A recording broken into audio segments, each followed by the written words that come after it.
it's your boy K-Flex, and I'm back here with another video, and today I got a video about the players that are no longer with the Dolphins. Now,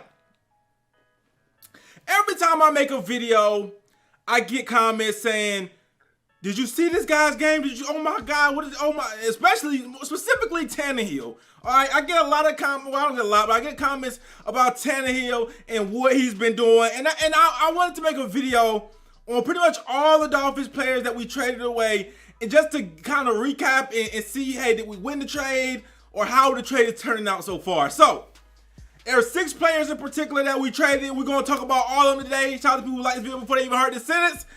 I'm going to save TanneHill for last because that is the most interesting one. That's like the talking point. That's the most, you know what I'm saying, the craziest one. But maybe I owe some people some apologies. I don't know. We're going to find out, okay? Without further ado, let's get into the video. Now, this is not a guy that got traded, Cameron Wake. Alright, this is not a guy that got traded, but it wouldn't be right if I'm talking about people who left the Miami Dolphins and I don't mention Cameron Wake. Cameron Wake got released. He signed with the Tennessee Titans, the same team as TanneHill. And I remember the first week of the season, the Titans played the Browns. And I remember Cameron Wake had 2.5 sacks that game, and I was like, oh my God, Cameron Wake is really like this still? I said, Cameron Wake is really this good still? Well, no, he wasn't that good still, okay? Yeah. Because ever since then, he hasn't got a single sack, okay? Let's just be honest right now, man. Cameron Wake is in his Patrick Ewing Magic days, his Hakeem Olajuwon Raptor days. You know, like this picture of him with the Titans, like this will look photoshopped in 20 years. You know, like nobody will like believe this picture. Like he's in his Jerry Rice Seahawk days, Allen Iverson Memphis Grizzlies kind of vibes. You know what I'm saying? Like where it's just like, yo, he was never supposed, like Reggie White Panthers, like this something was just, it was never supposed to happen. All right, continue the video. Now, he doesn't play that many snaps, obviously. Even with the Titans, he didn't play that many snaps. And he's now on injured reserve. And honestly, he only has 2.5 sacks on the season. Those 2.5 sacks were huge, though, because it did give him 100 sacks for a career. And that's like a milestone, you know what I'm saying? You don't want to see him. He had 98 sacks when he got released from the Dolphins. You don't want to see him stop at 98. You know, that would have sucked for him to not get those last 2 sacks, you know? Now, is those 2 sacks going to push him in the Hall of Fame? Probably not. You know what I'm saying? The only way Cameron Wake's probably going to make the Hall of Fame, honestly, is if they actually counted CFL stats. Because then he would be at like 140 sacks, and that would be like, that's like at the top of the league. So, but because it's not called the NFL Hall of Fame, it's called the Pro Football Hall of Fame. So if it's pro football, oh snap, I just hit a plate. But anyways, if it's pro football, that means Cameron Wake, if you count all his sacks combined, which is 140, damn near, if you count the CFL, that's Hall of Fame, definitely. But they're probably not going to count that. They probably don't care. Obviously, that's against lesser competition. So I don't know. Those 2 sacks not going to put him in the Hall of Fame, I don't think. But it makes, it at least makes it more interesting. And it's cool to have 100 sacks regardless. Not too many people got that. Only about 30-something players got to 100 sacks. So that's the Cameron Wake. Now, he hasn't got sacks since the first week of the season. And that was that. Now, to get into the players that actually got traded, I'm just going to go in order. Robert Quinn. Robert Quinn got traded to the Cowboys for a 6th-round draft pick. Now, Robert Quinn is balling, and from all the Cowboy fans that I see, they majority of them want them to re-sign Robert Quinn. Robert Quinn is a baller. He's a pass rush specialist, but he is who he is in the fact that he still can't stop the run. So, but he's a pass rush specialist, and like Cameron Wake, which, if you're a pass rusher specialist and that's all you can do, you have to get sacks. Because if you're not getting sacks, you're so pointless to the league. You know what I'm saying? And he's getting sacks. He leads the Cowboys in sacks. He has about 9.5 sacks on the season. So Robert Quinn is earning himself some money this offseason. He already got paid, but he earned himself some more money. And I feel like he just fits better with the Cowboys, honestly. Like, this is not even a trade that I'm mad about. I wouldn't say we lost this trade at all, because he fits so much better with them than he would have with us. Because we first of all, we're losing so much that we don't even need a pass rush specialist, because half the time teams are just running the ball on us. Okay, we give up a lot of rushing yards. And our defense is not really set up for a guy who can't stop the run, I feel like, on the defensive line. You know what I'm saying? I feel like our defensive linemen have to be able to stop the run on our team. But with the Cowboys, you know what I'm saying, they already got great defensive ends that can set edges and stuff. They don't necessarily need Robert Quinn to do that. But like I said, Robert Quinn, any team that play the Cowboys, I can guarantee they can run straight at Robert Quinn if he's on the field, and he's not going to stop him. You know what I'm saying? I seen a highlight of Sonny Michel running Robert Quinn's side. He ends at the edge against the Patriots. So Robert Quinn still can't stop the run, but I wouldn't say we lost that trade. He had 9.5 sacks, which is a great number. That's more than he had for us last season. He only had 6.5 for us the whole last season. He already had 9.5 for the Cowboys, so that's a good number. He's fast, but like I said, that speed. With that speed, he's sacrificing his strength. He's sacrificing, you know what I'm saying, the ability to really set the edge and stop the run. So you got to decide what you want. I wouldn't say we lost that trade. I definitely wouldn't say we lost that trade, but we definitely, you know what I'm saying, I guess we didn't rip him off. But it was just for a 6th-round draft pick, so it works out for both teams. I definitely thought, if you guys remember, I definitely thought that when we first signed Robert Quinn that he was washed up, but he actually ended up being pretty good. You know what I'm saying? He's just a pass rusher, though. He can't do much else, but he gets to the quarterback, and that's really important. So that. Like I said, I don't really have no feelings towards that trade. I think it worked out for both teams, in my opinion. We got Laremy Tunsil. Now, Laremy Tunsil is one of the best left tackles in the league. You know, one of the youngest left tackles in the league, but he does have his problems. Now, he has given up 3 sacks this season, which is more than he gave up last season. He only gave up 1 sack all of last season, and it was like way at the end when we were pretty much already out the playoff picture. But he's already given up 3 this season, which is not a lot. It's not a lot, but it's not, you know what I'm saying? I guess it's a regression from last year. Also, he has the most false starts in the league. He has 12 false starts. He complained to the media that he thinks he has a target on his back as far as the false starts go. He thinks that they're like watching him or something. The refs have a target on him. I don't really know what that's about. But Laremy Tunsil is still one of the best left tackles in the league. We traded him for a couple of 20th picks, I guess. And I mean, we're just gonna have to see what we do with the pick. So obviously, I don't know if it was a good trade or not. Obviously, we're gonna have to get a Laremy Tunsil, a great left tackle. To see whether it worked out or not, we're just gonna have to see whether the Texans make the playoffs and whether or not you know he comes through in the playoffs. Is Deshaun Watson gonna be getting sacked? He's not getting sacked as much as he was last year. So I feel like that's too early too. All of these are really too early to tell if there was good trades. Some trades we're not gonna know if it was good for years. You know what I'm saying? Like I thought this Laremy Tunsil trade, you're not gonna know if it was a good trade for years. You know what I'm saying? But either way, we got a lot for him, and he's not the most flawless player in the world. So I'm satisfied with this trade. I was mad at first because I knew that when we traded him, we was gonna have a rough season, and you know the rough season's almost over. So I'm pretty, you know. I'm pretty over it now, okay? It's been a lot of weeks since then. But yeah, he is like the most penalized left tackle in the league as far as false starts go. He don't get a lot of holding, but he gets a lot of false starts, and he still doesn't let up a lot of sacks. He's a good tackle. I think for them, the Texans, they're in win now mode. So I think, like I said, it was a win-win for both teams again. You know what I'm saying? I think we won it so far. I think you know you can't say we won until obviously the draft, but I think, you know what I'm saying, this is not a trade where I'm looking back at like, oh, we should have did that regardless. Like if Laremy Tunsil was like had no penalties, allowed no sacks, was on like a Larry Allen level or damn Joe Thomas, I guess, level, then but he's not on that level yet. So you can't say it was a bad trade. Moving on to Kenny Stills. Now Kenny Stills was just an add-on with the Laremy Tunsil trade. And honestly, this is another move where, listen, I don't think Kenny Stills is losing no sleep and getting traded, because even though I'm sure he liked Miami a lot, he went to a better team. But the targets are not there for him. So Kenny Stills is having like I guess a bad season, but that's because he's like the 3rd option on the team. Even when he's the 2nd option on the team, he's only getting like 5 targets a game when Will Fuller is hurt. So he's still not getting a lot of targets. Even like last week, Will Fuller didn't play. So he was supposed to be a 2nd option, and he only got 2 targets all game. He caught both passes. He's catching 75% of the balls thrown his way, which is the highest he's been catching since he was with New Orleans. But he just doesn't get a lot of targets, enough targets to really make him be like, oh, he's balling out. You know what I'm saying? Because he don't get the ball thrown his way. He's not. DeAndre Hopkins is getting the majority of those targets. But he's catching every ball that's thrown his way, and I guess that's good. Kenny Stills, he was just an add-on to that. And like I said, I miss Kenny Stills a little bit, but honestly, he wasn't supposed to be a number 1 receiver. He's not supposed to be a number 1 receiver. Kenny Stills is like one of them speedsters that's supposed to be your number 2, your number 3. Like right now in Houston, I feel like this is where this is the kind of player he's supposed to be. When he was with New Orleans, that was the player he was supposed. In Miami, he was the number 1 receiver, and he played well, but I don't think he was ever supposed to be that. I think you're supposed to have a receiver better than Kenny Stills on your team, and then you're supposed to have Kenny Stills. He's supposed to be the speedster. That's just my opinion, though. So yeah, Laremy Tunsil, Kenny Stills, for all them draft picks, they playing good, but they're not playing so amazing that I'll be looking at the Dolphins like, what the did we do? You know what I'm saying? They're not playing that amazing.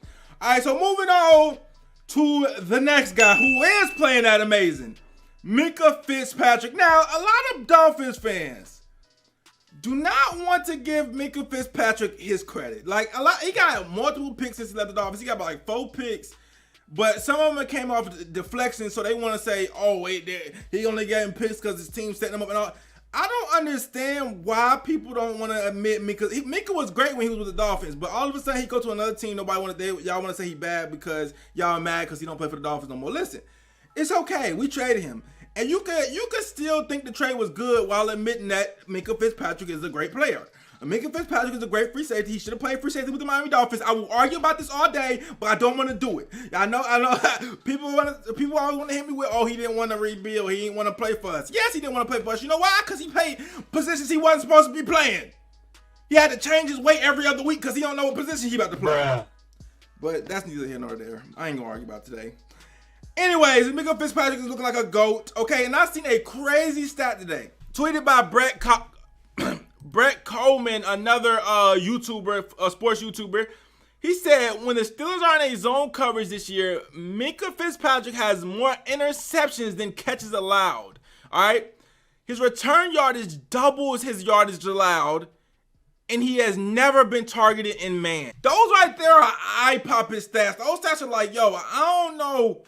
Like like this dude is playing amazing. You can admit that as a Dolphins fan and still think the trade was good, because you gotta hope that we draft somebody with the Steelers pick that's better than Minkah, even though it's not a good chance.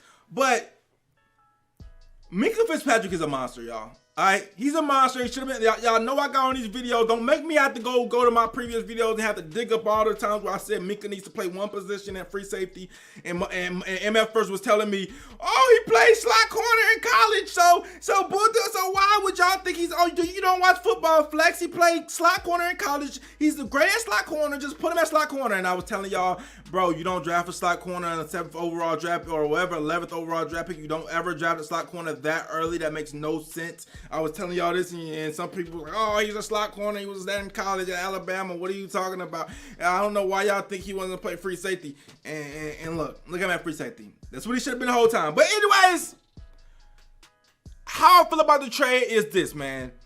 It's looking like a mistake, but I understand why we made it, and I'm not mad at us for making it, because, listen, the Steelers are doing some stuff right now that they're not supposed to be doing. Because if the Steelers was losing like they were supposed to be losing, and say we got a top 10 pick for Mikal Fitzpatrick, nobody would be complaining, because we could draft another Minkah with that top 10 pick. The Steelers was supposed to be giving us a top 10 pick.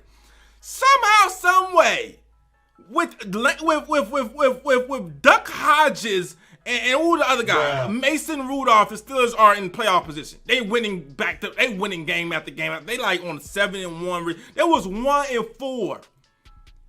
There was one, and they can't lose now. They can't, and they have so many injuries. James Conner, Juju Smith, all their best players getting hurt.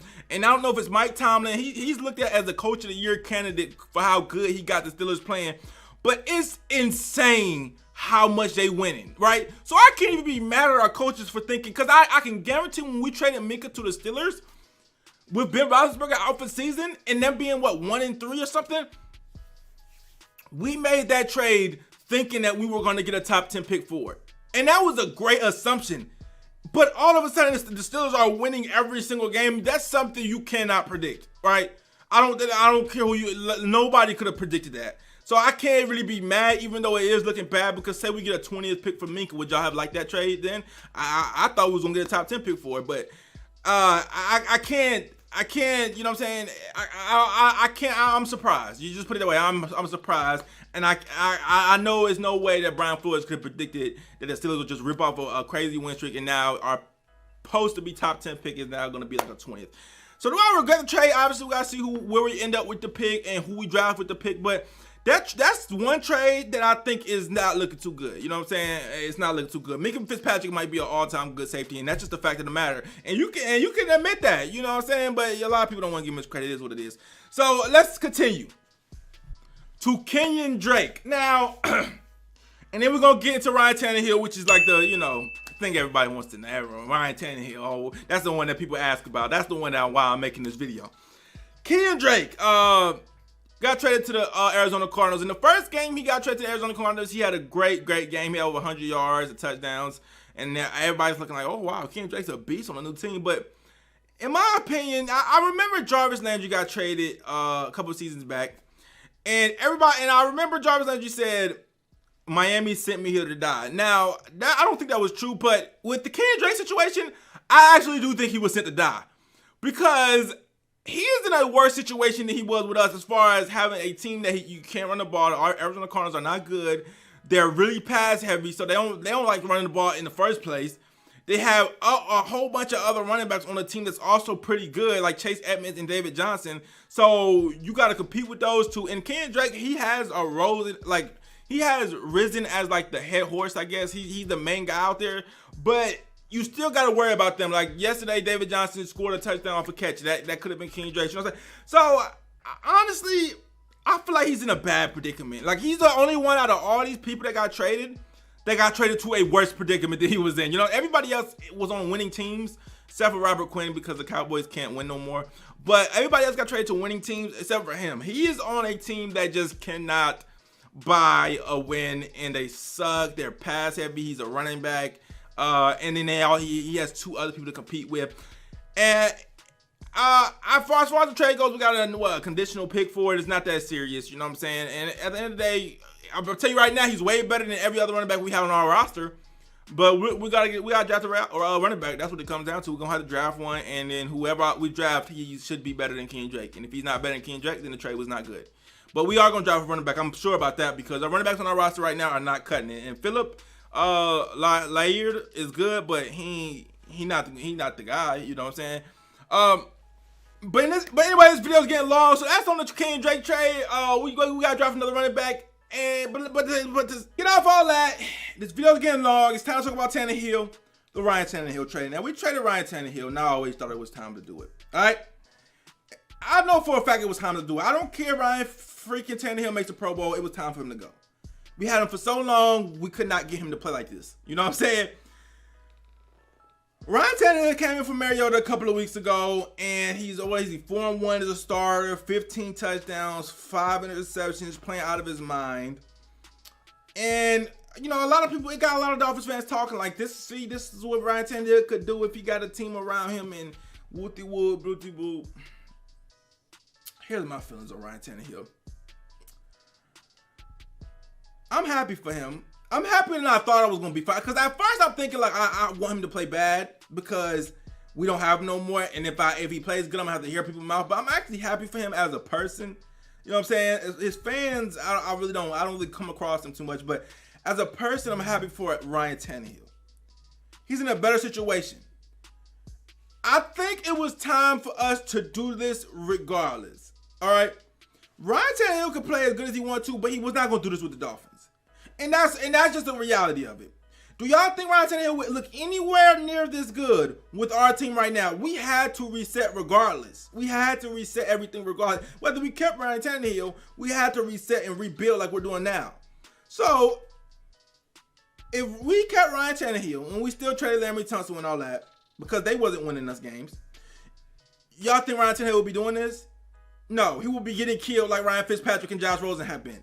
And he would not be doing this, all right? Currently has Derrick Henry rushing for 100 yards, 4 games straight? You think Patrick Laird was going to do that? You think Caleb Ballard was going to do that for him? You think Kenyan Drake was going to do that for him? You think, who else we got? I don't want to diss Mark Walton. Well, Mark Walton might have. Mark Walton had some good games, but what you think Mark Walton was going to rush for 100 yards for Ryan Tannehill? Ryan Tannehill currently has a left tackle that's a Pro Bowler and Taylor Lewan, and a right tackle that's also made a Pro Bowl in Conklin. You think our right tackle and left tackle was gonna do that for him when we traded Laremy Tunsil? Okay. I'm saying this because I think we got better receivers than the Titans, but I'm saying all this to say Ryan Tannehill has pieces around him that we wasn't gonna have for him in Miami. He's 30 years old. How many more years? Like he was gonna get up this year if he was with the Dolphins, and probably end the season on IR. And then we was gonna still get a high ass draft pick, and then we still was gonna have to post, like, it was still gonna be questions on whether we should draft a quarterback. So as far as I'm concerned, listen, it was just time for him to go, regardless of how he's playing. I don't regret the move, even though he's playing good. And then I have to see more. I have to see how he's gonna look in the playoffs, and how he's gonna look in the if they make the playoffs, and how he's gonna look in the rest of these games, because they played Oakland yesterday. He almost threw 400 yards, which is good, but they played Oakland. They got games against Houston Texans, and they got another hard game that I forgot who they played. But they got 2 hard games coming up, so I'm ready to see what they're going to do in those games. Let's see how he looks versus the Texans for the division lead. Let's see how he looks in that game. I should have actually waited to make this video now. Think about it into that game. But let's see that if he's looking this great, if he leads the Titans to the playoffs, then we got to have another discussion. But I've seen Ryan Tannehill play this good, and the only time I ever seen him play close to this good is when before he got injured. Like when Adam Gates' first year, before he got injured, he was playing really good, but he got injured. And in that season, we had Jay Ajayi, who was in a Derrick Henry kind of role, rushing for 100 yards every game, but he was rushing for 200 yards, and it made Ryan Tannehill's job a lot easier. When Ryan Tannehill got a running back, he played a lot better. I can tell you that right now. He got a good running back, because a lot of the touchdowns I be seeing him throw in the highlights for the Titans games, it be all play action. He be throwing a lot of deep ball, play action. Teams are worried about Derrick Henry way more than they're worried about Ryan Tannehill. All right, that's just a fact. So Ryan Tannehill, his job is a lot easier out there in Tennessee. And, you know, he just goes out here and does his job. He doesn't do anything really spectacular, in my opinion. I did see a nice little run he had, but he just goes out there and does his job. But I'm not upset with the move, even though Ryan Tannehill does like a good quarterback, because he wasn't going to do this with us. It was no way he was going to do this with us. And if anything, I wouldn't even be mad at Brian Flores for trading Ryan Tannehill. Or not, yeah, for trading Ryan Tannehill. I would be mad at the other previous coaches for not giving him a team, to the point where it was just too late for us to keep him. You know what I'm saying? How many times are you going to try to get Ryan Tannehill a team? It don't make no sense. You know what I'm saying? So I'm happy for Ryan Tannehill, honestly. I still don't think he's that good. He got everything working in his favor. I need to see him against better competition. But he balling out, and he has, you know, he's in the best position of his career. You know what I'm saying? A position that we could not give him. All right, our previous coaches could not give him. Our GMs could not give him. They could not give him this position. All right, and when he slightly did have this position, he got injured, and that ain't nobody's fault. So I don't know what to tell people that want to, you know what I'm saying, stay on this Ryan Tannehill train. But we gonna see, you know what I'm saying, if he really got what it takes as this Titans competition get harder. I actually did watch the Oakland Tennessee Titans game after the Dolphins game, though I watched a lot of it. And, man, he was looking good. You know what I'm saying? He's still fast. He got mobility. And, you know what I'm saying? He was looking good. So, Ryan Tannehill has had these spurts in his career, though. And we just going to have to see how far he can take this. Let me go look at the Titans schedule, matter of fact. So, they play the Texans twice and the Saints. If they win out, they're going to make the playoffs. They're going to win the division. If Ryan Tannehill can lead them to win this division and beat the Texans twice and the Saints, we fucked up. It really was. We really failed him then. Because I told y'all, if the Dolphins fail Ryan Tannehill, we're gonna figure out, because when he go to another team, if he ball out, then that means we was failing him the whole time. If he win this division right now, I will openly admit we was failing him the whole time. But if that regular Ryan Tannehill that I know comes back out these last 3 games, and he go back to mediocre and taking sacks, and he still takes sacks, by the way, but he got a whole better situation now. But if he go back to that old Ryan Tannehill, these last 3 games, and they missed the playoffs, and his numbers ain't looking right, well, then he's still the same guy I thought he was, right? But he's on a good run. Shout out to him, probably the best run of his career. And that's my feelings on Ryan Tannehill. I'm looking forward to the draft, who we're going to draft next. And I think whoever we draft next is going to be better than Ryan Tannehill, honestly. And it is what it is. But anyway, I'm just going to wrap the video. This video is already long as I don't know what. Get in the comment section, let me know what you guys think about the video. What do you guys think about the trades, how the players do, you know what I'm saying? I talked about 7 players today, including Kenyan Drake. So let me know in the comment section what you guys think about the players, what you guys think about the moves. Like, comment, subscribe. What other videos you guys want to see? It's your boy K Flexing, and I'm out.